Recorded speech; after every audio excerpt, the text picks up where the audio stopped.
In this lesson, we'll cover how to create a safe and healthy bedroom environment, which is crucial for our well-being. We spend so much of our time there, it's really important to invest in this space as being one that can help support our health. And before delving into mattresses, bedding, and other bedroom items, here are the fundamentals you want to look at when you are creating a healthy bedroom. For a more in-depth approach, check out the other modules. So remember to open your windows daily to let in some fresh air and keep your space well ventilated. You can consider using a HEPA air filter or bringing in some spider plants and peace lilies to also help with the air quality. Effective cleaning and maintenance is really key. Don't forget to dust those tricky to reach spots regularly using a damp cloth. So maintaining a weekly non-toxic cleaning routine is really important for a healthy bedroom. You can air out your mattresses and pillows and let them soak up some sunlight. Keeping the windows open for a nice refreshing touch here too is nice. And keeping your room clutter-free to improve airflow and create a minimalist look. You're more likely to dust and move some items if you don't have too many of them as well. We want to look for furniture and flooring that's made from natural materials to reduce synthetic emissions. And we want to opt for environmentally friendly soft toys too when we're bringing them into the bedroom. Reducing EMF exposure is a big one, so avoid keeping cell phones and other devices in your bedroom. This will help minimize your exposure, or switching them to airplane mode.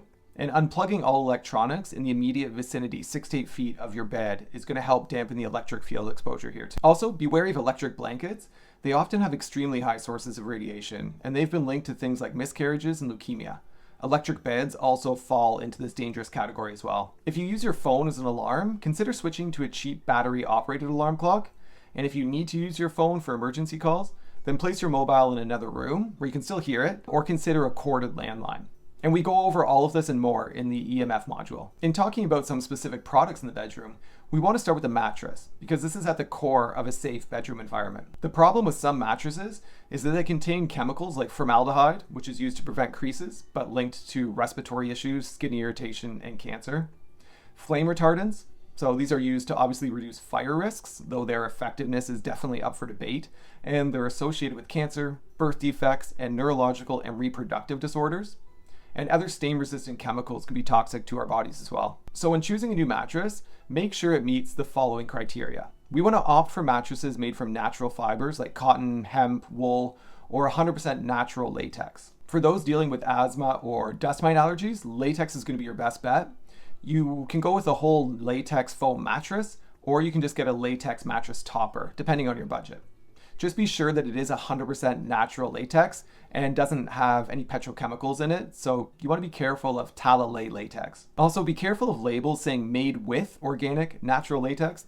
That might mean just 1 or 2% is in the mattress. You want to aim for 100%, especially if you're sensitive to chemicals.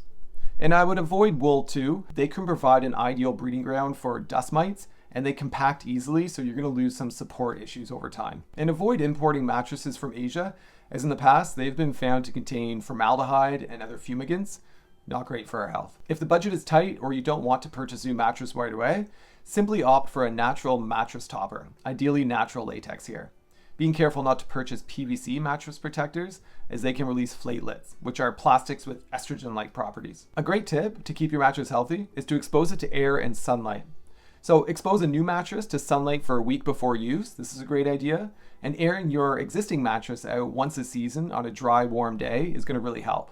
In apartments, you can position it near a sunny, open window to get some of the benefits as well. Each morning, pull back the covers to let the mattress air. This will help prevent moisture buildup, because over time, moisture from accumulated sweat can lead to dust mites and other microorganisms taking hold, especially if there's been a history of bedwetting in the bed. So if you can, we suggest not passing down mattresses or cots, especially to kids with allergies. If buying a new mattress isn't an option, just consider that new mattress topper. Again, natural latex being your best here. For dust mite prevention, we can use a dust mite resistant cover made from natural materials such as organic cotton, silk, or pure eucalyptus fibers. We want to look for something that has a 0.6 micron thread count or less. If undergoing chemotherapy or taking other immunosuppressant drugs, sweat may release toxic waste chemicals into the mattress and expose their partner at the same time. So if this is the case, use gloves when touching sheets or mattress protectors and wash them separately from other laundry just to help avoid contamination. You want to replace the mattress regularly, every 10 years if you can, but sooner if it's been exposed to urine or sweat from chemo or immunosuppressant drugs. And when selecting the right bed, try to avoid padded headboards. These can accumulate dust mites. You want to opt for a slatted timber frame, not solid timber, for better airflow beneath the mattress. Elevating the mattress above the ground can also reduce allergen exposure. I generally avoid against bunk beds for those with allergies. If unavoidable, the person with allergies should opt for the top bunk here. And you want to choose solid wood to avoid formaldehyde emissions, which are carcinogenic. And you find this in particle board and fiberboard. And for pillows and beddings, you want to opt for natural fibers like cotton, linen, hemp, bamboo, or silk. These are going to be better for those with allergies or sensitivities as well. So silk is great. It resists dust mites. It's good for those with allergies like asthma or eczema. It has a nice cooling effect as well, so it's great for those that are prone to overheating. Bamboo is ideal for sensitive skin. It has natural antifungal and antibacterial properties. Cotton is great. You want 100% unbleached and organic if possible. Standard cotton does contain pesticides often. Feathers and wool can pose challenges for individuals with allergies, so you're best to stick away from those. And be cautious when purchasing essential items from questionable sources overseas, because there's been some recent investigations which have revealed things like formaldehyde in blankets imported from China.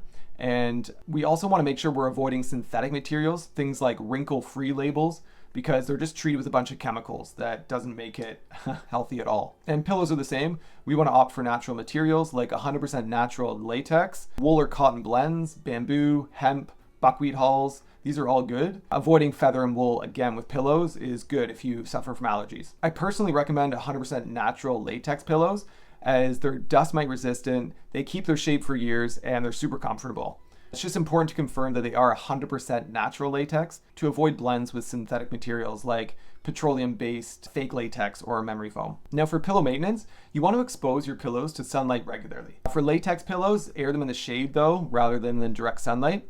And you want to aim to replace your pillows every 18 to 24 months. This is really just going to help make sure there's no dust mite accumulation.